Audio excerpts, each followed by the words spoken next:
बच्चों, हम 12वीं कक्षा की गणित की पाठ्य पुस्तिका का अध्याय 4 सारणिक पढ़ रहे हैं। तो देखिए, आज हम सारणिक के गुणधर्मों पर चर्चा करेंगे बच्चों। तो पहला गुणधर्म हमारा क्या कहता है? पहला गुणधर्म कहता है, यदि किसी सारणिक की सभी पंक्तियों को संगत स्तंभों में कन्वर्ट कर दिया जाए, और दूसरे शब्दों में कहूँ कि सभी स्तंभों को संगत पंक्तियों में कन्वर्ट कर दिया जाए, बदल दिया जाए, परिवर्तित कर दिया जाए, तो सारणिक के मान पर कोई प्रभाव नहीं पड़ता।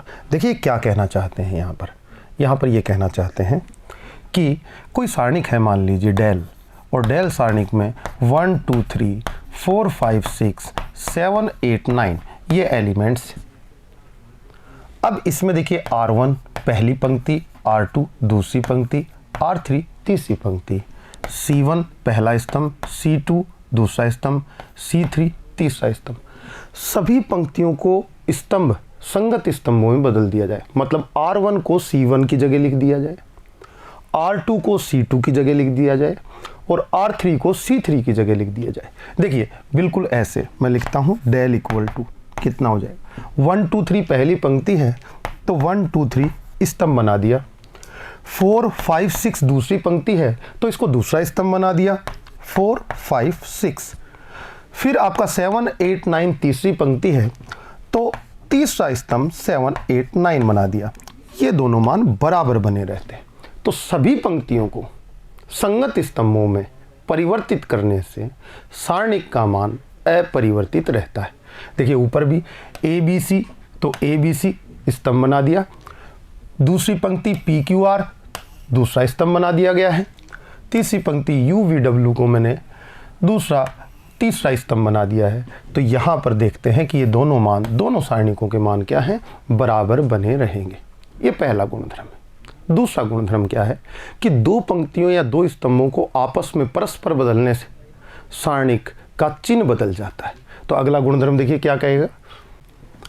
अगला गुणधर्म, किसी सारणिक की दो आसन पंक्तियों या स्तंभों की बात हो को परस्पर बदलने पर सारणिक का मान का केवल चिन्ह बदल जाता है। तो सारणिक का जो क्या है, केवल और केवल चिन्ह बदलेगा और कोई उसमें अंतर नहीं आएगा। फॉर एग्जाम्पल, पहले एग्जाम्पल लेते हैं फिर इस बात को समझेंगे।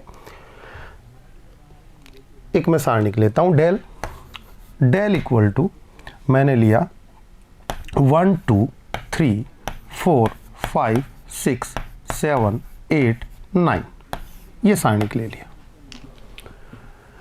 R1 आपको पता है, R1 है, R2 है, R3, C1 C2 C3। मैंने कहा R1 को मैं इंटरचेंज कर दूं किससे, R2 से। इस तरह से लिखा जाता है। इस साइन का मतलब है R1 को R2 बना दिया जाए और R2 को R1 बना दिया जाए। मतलब R1 को R2 की जगह लिख दिया जाए और R2 को R1 की जगह लिख दिया जाए। तो डेल बराबर क्या होगा देखिएगा,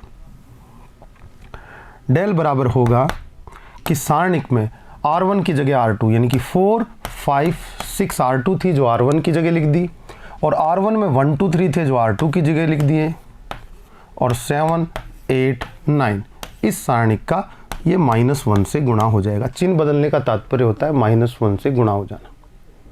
तो ये यहाँ पर कहा जा रहा है। अगर यहाँ पर C1 को C2 से इंटरचेंज कर देंगे, किन्हीं भी दो पंक्तियों या स्तंभों को आपस में चेंज करेंगे तो सारणिक का चिन्ह बदल जाएगा। ये गुणधर्म आपको ये कहना चाहता है, ये लिखा भी हुआ है यहाँ पर देखिएगा। ABC पहली पंक्ति है, PQR दूसरी पंक्ति, UVW तीसरी पंक्ति। पहला स्तंभ APU, BQV दूसरा स्तंभ एंड CRW तीसरा स्तंभ। देखिए मैं यहाँ पर करना चाहता हूँ C1 इंटरचेंज बाई C2, पहले स्तंभ की जगह दूसरा स्तंभ, दूसरे स्तंभ की जगह पहला स्तंभ। तो देखिए BQV पहले स्तंभ पे BQV, और फिर जो APU था वो दूसरे स्तंभ की जगह APU, CRW तीसरा था वो यथावत रहा। तो सारणिक का चिन्ह बदल गया, माइनस से गुणा हो गया। यहाँ पर देखिए, यहाँ पर क्या अप्लाई किया गया है, इस सारणिक से यहाँ कैसे पहुँचा गया है, क्या ऑपरेशन लगाया गया है, R1 को इंटरचेंज कर दिया R2 से। तो बताया था आपको सारणिक का चिन्ह बदल जाएगा। आपने PQR जो R2 था आपका वो R1 की जगह लिख देंगे, और R1 जो है R2 की जगह हम लिख देंगे। तो देखिए इनको इंटरचेंज किया तो PQR ऊपर ले गए और ABC R2 की जगह ले आए, जो कि पहले क्या थी R1 थी, अब वो R2 हो चुकी है। ऐसा करने से -1 से गुणा हो गया आपका सारणिक। आगे देखिएगा अगला, इसका उदाहरण लेते हैं पहले एक बच्चों कि डेल बराबर ये है, तो गुणधर्म 2 का सत्यापन कीजिए। सत्यापन कैसे करें? सत्यापन करते हैं कि डेल बराबर ये है 2 - 3 5 6 0 4 1 5 -7। अगर मैं कहूँ कि R1 को इंटरचेंज कर दिया जाए किससे, R2 से, तो डेल की जो वैल्यू आएगी वो -1 से गुणा हो जाएगी, यानी सारणिक का चिन्ह बदल जाएगा। और आप क्या कर देंगे, आप यहाँ पर देखिए R1 और R2 को चेंज करेंगे तो 6 0 4 ऊपर चला गया, 2 - 3 5 नीचे आ गया, 1 5 -7 ये अपनी जगह पे रहा। तो R1 की जगह R2 लिख दिया, R2 की जगह R1 लिख दिया। अब इसका जो भी मान निकालेंगे, जो भी डेल आएगा, इसका चिन्ह उससे विपरीत आएगा। मान निकालना आपको पिछले भाग में सिखाया था, बच्चे इसको लघु विधि से या किसी भी पंक्ति के सापेक्ष प्रश्न कर कर इसका मान निकालेंगे और सेम विधि यहाँ पर करेंगे। आप देखेंगे कि ये दोनों मान बराबर बने रहेंगे। आगे देखिए अगला, किसी सारणी की 2 आसन पंक्तियां या स्तंभ समान होने पर उनका मान 0 हो जाता है। ये कहना चाहता है कोई भी 2 पंक्तियां समान हो। 2 पंक्तियां समान होने का मतलब ये है कि उनके संगत अवयव समान हो जाना। जैसे कि देखिए A B C पहली पंक्ति है, ये R1 है। दूसरी पंक्ति आपको दिखाई दे रही है A B and C। ये दोनों पंक्तियां क्या हैं, समान दिखाई दे रही होंगी आपको, यानी कि संगत अवयव समान है। A के नीचे A, B के नीचे B, C के नीचे C। ऐसा हो तो मान कितना होता है, 0 हो जाता है। और दूसरी बात कहें कि अगर स्तंभ के बारे में भी ये बात हो कि स्तंभ भी सेम हो, देखिए APU C1 और C2 पर नज़र डालिए, संगत अवयव ये दोनों बराबर हैं, ये आपस में देखिए बराबर हैं और ये आपस में बराबर हैं। यानी कि 2 स्तंभों के संगत अवयव बराबर हो जाएं, मतलब दोनों स्तंभ बराबर हो जाएं, कोई भी 2 स्तंभ, तो सारणिक का मान क्या हो जाता है, आपका 0 प्राप्त हो जाता है। आप इसको सॉल्व करेंगे तो आपको मिलेगा कि ये 0 ही आएगा। कैसे सॉल्व करें? लघु विधि से इस तरह से मल्टीप्लाई करके कर दें, या फिर पहली पंक्ति के सापेक्ष प्रसरण कर दें, दूसरी पंक्ति के अनुदिश प्रसरण कर दें। ये विधियां, इसको सॉल्व करना आपको पीछे के भाग में बताया गया था। देखिए आगे यहाँ पर दे दिया गया है कि 3 2 3 और 3 2 3। ये एक उदाहरण लेते हैं कि यहाँ पर R1 जो है R3 के बराबर है, तो क्या इसका मान 0 होगा? एक बार इसका मान निकाल कर देख लेते हैं, लघु विधि को अप्लाई कर दें। देखिएगा 3 × 2 × 3, 3 × 2 × 3 प्लस 2 × 3, 2 × 3, एक और एलिमेंट मल्टीप्लाई करना पड़ेगा, कहाँ से उठाएंगे, ये वाला 3 × 3 प्लस इस 3 के आगे 2 अवयव गुणा होने चाहिए थे, इन कॉलमों को आगे रखते हमने सीखा था। तो 3 के साथ 2 × 2, 3 × 2 × 2, ये माइनस नीचे से ऊपर मल्टीप्लाई करेंगे। देखिए 3 × 2 × 3, 3 × 2 × 3, 2 × 3 और एक अवयव ऊपर से ले लेंगे, यानी कि प्लस 2 × 3 और ये वाला अवयव × में 3, फिर प्लस आपका 3 के साथ कौन, ये 2 और ये 2 अवयव गुणा हो जाएंगे, 3 × 2 × 2 बराबर 0 आता है। देखिएगा जो पहला पद है वही माइनस का पहला पद बनेगा, ये दूसरा पद है ये सेम माइनस का बनेगा, तीसरा पद ये सेम आपका माइनस का बनेगा, कट जाएंगे 0 आ जाएगा। तो यहाँ से सिद्ध होता है कि जब भी 2 पंक्तियाँ या 2 स्तंभ बराबर हों किसी सारणिक में, तो सारणिक का मान क्या हो जाता है बच्चों, 0 हो जाता है। अगला देखिएगा, किसी सारणिक की किसी पंक्ति को किसी संख्या से गुणा करने पर सारणिक का मान भी उस संख्या से गुणा हो जाता है। यहाँ पर कहा गया है कि किसी भी पंक्ति को k राशि से मान लो अदिश राशि से गुणा कर दिया जाए तो सारणिक भी का मान भी k उतनी ही अदिश राशि से गुणा हो जाता है। यानी कि किसी सारणी की किसी पंक्ति या स्तंभ को 2 से गुणा कर दिया तो उस सारणिक का मान भी दुगुना हो जाएगा। 3 से गुणा कर दिया तो सारणिक का मान भी तिगुना हो जाएगा। तो इसका अर्थ सीधा सीधा ये है, अगर किसी पंक्ति में कोई अदिश राशि गुणा में है, सभी अवयवों में से कुछ भी कॉमन निकाला जा सकता है। तो देखिए प्रत्येक पंक्ति से कॉमन k निकल सकता है। तो यहाँ आपने k निकाल लिया, अंदर क्या बच गया, a b c, ये कॉमन आ गया। तो यहाँ पर सारणिक और मैट्रिक्स में एक बात निकल कर आती है अलग अलग जो है। मैट्रिक्स में सभी अवयवों में से कॉमन लिया जा सकता है, लेकिन सारणिक में किसी भी पंक्ति या किसी भी स्तंभ से कुछ भी कॉमन लिया जा सकता है। लेकिन जब मैट्रिक्स में कॉमन लेते हैं अपन तो हर अवयव से लेते हैं। मैट्रिक्स को गुणा करते हैं किसी अदिश राशि से तो प्रत्येक अवयव को गुणा करना पड़ता था, लेकिन सारणिक में किसी भी अदिश राशि से गुणा करते हो तो किसी भी पंक्ति या किसी भी स्तंभ को गुणा किया जा सकता है। ये गुणधर्म आपको ये बताना चाहता है। देखिए k बाहर कॉमन आ गया, अब मैं k को प्रथम स्तंभ से भी गुणा कर सकता हूँ, मान बराबर बने रहेंगे। तो a को k से गुणा कर दिया, p को कर दिया, u को कर दिया, तो अंदर k आपका a से p से u से हो गया, मान ये तीनों बराबर रहेंगे। फिर आप k को चाहें तो इसके बराबर ही देखो क्या मान आएगा। एक सारणिक लूँ, मैं दूसरे स्तंभ से गुणा कर दूं तो क्या बन जाएगा, a b k c p q k r u v k w, यानी कि आप दूसरे स्तंभ को भी गुणा कर सकते हो तो दूसरे स्तंभ से भी कॉमन आ सकता है। इसका मतलब ये हुआ आप तीसरे स्तंभ से भी करते हो। तो इसका मतलब ये हुआ इस गुणधर्म का कि सारणिक में किसी भी पंक्ति या स्तंभ से कोई वैल्यू कॉमन ली जा सकती है, और जब सारणिक को किसी अदिश राशि से गुणा करना हो तो किसी भी स्तंभ या किसी भी पंक्ति से गुणा किया जा सकता है।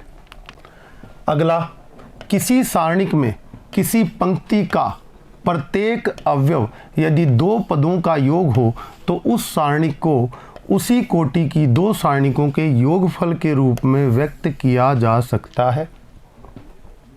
ये गुणधर्म है आपका। देखिए आपकी पहली पंक्ति 2 अवयवों के योगफल के रूप में लिखी हुई है, तो हम इसे प्रत्येक अवयव 2 पदों में है तो हम इसे 2 सारणिकों के योगफल के रूप में रिप्रेजेंट कर सकते हैं। फॉर एग्जाम्पल देखिए, इसको थोड़ा सा ऊपर लेते हैं और करते हैं।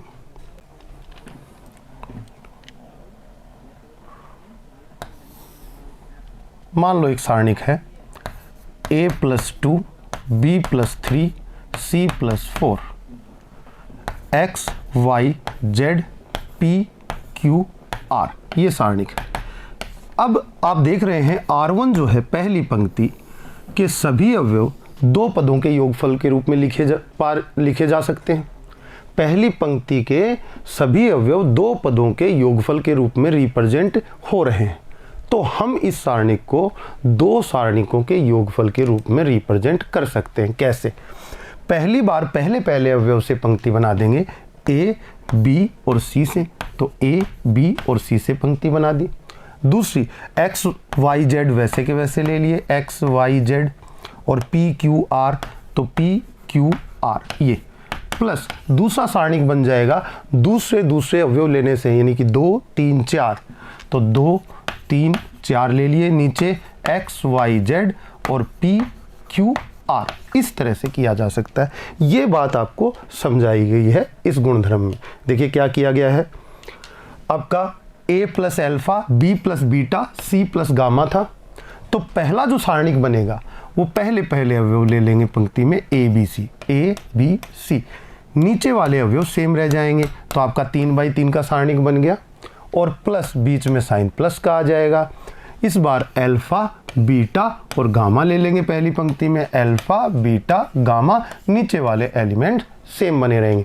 तो देखिए किसी भी स्तंभ या किसी भी पंक्ति के अवयव 2 पदों में योगफल के रूप में लिखे हुए हों या उससे अधिक में भी लिखे हुए हों, तो उतने ही सारणिकों के योगफल के रूप में हम रिप्रेजेंट कर सकते हैं उस सारणिक को। ये इस गुणधर्म में बताया गया है। देखिए इसमें कॉलम की बात कर लें, कॉलम है A, alpha, beta, gamma column में जुड़े हुए हैं, तो पहली बार में तो पहले अवयव ले लेंगे कॉलम के A, P,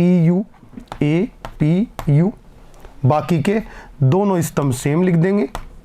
तो पहला सारणिक प्लस दूसरे में अल्फा बीटा गामा ले लिया, अल्फा बीटा गामा, बाकी C2 और C3 सेम, और इनके योगफल के रूप में रिप्रेजेंट कर दिया।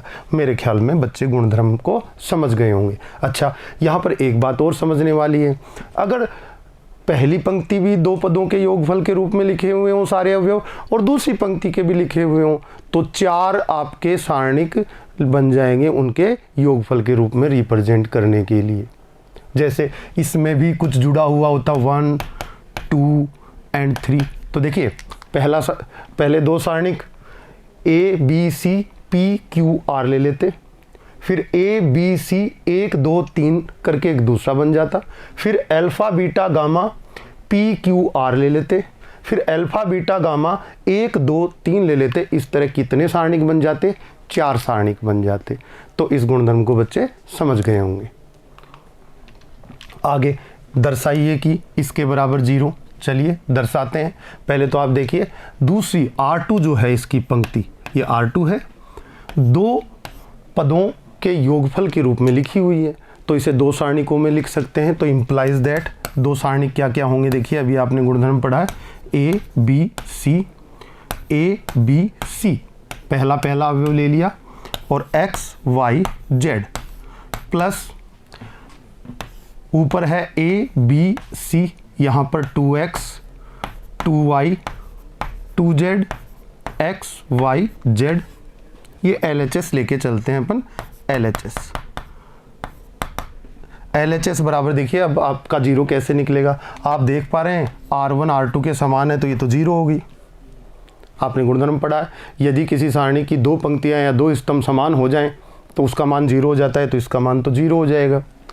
प्लस आप अभी थोड़ी देर पहले पढ़ा था आपने कि किसी भी पंक्ति या स्तंभ से कॉमन लिया जा सकता है सारणिक में, और सारणिक को किसी अदिश राशि से गुणा करें तो किसी भी पंक्ति या स्तंभ को कर सकते हैं। तो यहाँ पर देखिएगा 2 मैं द्वितीय पंक्ति में से कॉमन ले लूँ बाहर, तो अंदर क्या बचेगा? ABC X Y Z, और ये तीसरी पंक्ति भी X Y Z बन जाएगी। बच्चे कहेंगे ये 0 प्लस 2, और यहाँ पे भी R2 और R3 को पे नज़र डालिए, ये दोनों पर सेम हो गई, तो ये मान भी क्या हो जाएगा? 0। तो फिर तो 0 प्लस 2 इंटू 0, तो ये भी 0, और 0 प्लस 0 कितना हो जाएगा? 0 आपका। तो आप देख पाए आपने दर्शा दिया किससे? गुणधर्मों से, कि इस सारणिक का मान कितना प्राप्त होता है? 0 प्राप्त होता है। आगे देखिए अगला गुणधर्म, किसी सारणी की किसी भी पंक्ति के प्रत्येक अवयव में किसी दूसरी पंक्ति के संगत अवयवों को किसी एक ही राशि से गुणा करके जोड़ें या घटाएं तो सारणिक के मान पर कोई प्रभाव नहीं पड़ता, मतलब अपरिवर्तित रहता है। कहने का मतलब ये है कि देखिए यहाँ पर हम कहें कि R1 जो है उसमें प्लस कर दिया जाए 2 से गुणा करके R2 को, तो सारणिक का मान अपरिवर्तित रहेगा। यानी कि किसी पंक्ति को किसी अदिश राशि से गुणा करके जोड़ दिया जाए किसी अन्य पंक्ति में, तो सारणिक के मान पे कोई प्रभाव नहीं पड़ता। तो ये ऑपरेशन क्या कहता है कि R1 को चेंज कर रहे हैं, R1 को कैसे उसमें जोड़ रहे हैं? R2 को 2 से गुणा करके। ये ऑपरेशन देखिए R2 को चेंज कर रहे हैं, R2 में जोड़ रहे हैं R3। तो इसका मतलब क्या हुआ? इसका मतलब ये हुआ कि 1 से गुणा करके R3 को R2 में जोड़ दिया और R2 की जगह लिख दिया। देखिए C1 को चेंज कर रहे हैं, C1 माइनस 2C2। इसका मतलब क्या हुआ? एक स्तंभ को C1 को चेंज करने के लिए उसमें C2 को 2 से गुणा करके घटा दिया। तो यहाँ पर ये कहा जा रहा है कि किसी पंक्ति या स्तंभ की बात हो रही है, संगत अवयवों को किसी एक ही राशि, मतलब किसी भी एक राशि अदिश राशि K से गुणा कर कर जोड़ दो या घटा दो, सारणिक का मान अपरिवर्तित रहता है। और ये ऑपरेशंस लगाने के तरीके हैं। इन ऑपरेशंस से सारणिक के मान पर कोई इफेक्ट नहीं पड़ेगा बच्चों। तो देखिए बच्चों यहाँ पर क्या ऑपरेशन लगाया गया है, ये दोनों मान बराबर कैसे हैं इसकी ओर नज़र डालते हैं। देखिए एक सारणिक है आपके पास डेल, और डेल ये राइट वाला ले लेते हैं अपन, माना कि ये डेल है A B C P Q R U V W, ये सारणिक। मैं ऑपरेशन लगाना चाहता हूँ, मैं प्रथम स्तंभ को चेंज करना चाहता हूँ, मतलब मैं C1 को चेंज करना चाहता हूँ। मैं कैसे चेंज करना चाहता हूँ कि C1 में अल्फ़ा से गुणा करके C2 को जोड़ना चाहता हूँ, तो प्लस अल्फ़ा इंटू C2 लिख दिया। और मैं C3 को भी किसी राशि से गुणा कर C1 में जोड़ना चाहता हूँ और वो राशि है बीटा, तो plus beta into C3। C3 के अवयवों को बीटा से गुणा करके मैं C1 में जोड़ना चाहता हूँ और C2 को अल्फ़ा से गुणा करके C1 में जोड़ना चाहता हूँ। अब मैं ये ऑपरेशन लगाता हूँ तो डेल बराबर, ये देखिए लगाते हैं, A में अल्फ़ा इंटू C2 और बीटा इंटू C3, यानी B को अल्फ़ा से गुणा करके और C को बीटा से गुणा करके जोड़ दूंगा, तो plus alpha into B plus beta into C, ये बन गया अवयव। अच्छा, ये C1 को चेंज करना है तो C1 के दूसरे अवयव के साथ भी ऐसा ही होगा। दूसरा अवयव कौन है? P, तो प्लस अल्फ़ा इंटू Q और इसको बीटा से गुणा करना है C3 को, तो प्लस बीटा इंटू, ये आपका R आ गया। ठीक है, तीसरे अवयव को U को चेंज करें, कैसे करें? अल्फ़ा इंटू V और प्लस बीटा इंटू W, ये आपका, ये आ गया आपका प्रथम स्तंभ। आपने चेंज कर दिया जिस तरह से चेंज करना चाहा था। ऑपरेशन लगाने का आपका ये तरीका है। उसके बाद B, Q, V, C, R, W अपनी जगह पे रहेंगे। तो डेल ही ये है और डेल ही ये है, ये दोनों मान बराबर होने चाहिए। ये आपको इस क्वेश्चन में यहाँ पर गुणधर्म के नीचे समझाया गया है बच्चों। तो इस तरह से आप देख सकते हैं कि किसी भी पंक्ति को किसी अदिश राशि से गुणा करके दूसरी में जोड़ या घटा सकते हैं। तो बच्चों, ये आपके जितने भी गुणधर्म हैं आप ठीक से इन्हें समझ लें। आगे के जो अपन क्वेश्चन करेंगे इन गुणधर्मों पे आधारित इन संक्रियाओं को लगा कर करेंगे, तो आप इनको ठीक से पढ़ें। अगली क्लास में हम इन पे डिपेंडेंट जितने भी क्वेश्चन हैं उनको करेंगे। आज के लिए इतना ही, धन्यवाद।